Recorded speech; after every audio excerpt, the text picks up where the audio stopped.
യുവനടൻ അന്തരിച്ചു. പ്രണാമം അർപ്പിച്ച് സിനിമാ ലോകവും പ്രേക്ഷകരും. കന്നഡ നടൻ സന്തോഷ് ബാലരാജാണ് അന്തരിച്ചത്.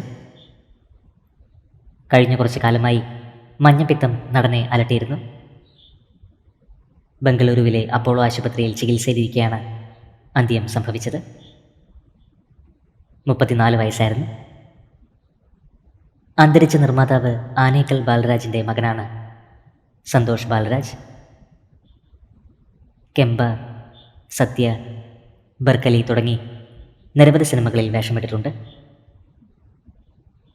അകാല വിയോഗ വാർത്ത വലിയ നടുക്കമാണ് സൃഷ്ടിച്ചിരിക്കുന്നത്. പ്രണാമം അർപ്പിക്കുകയാണ് സിനിമാ ലോകം.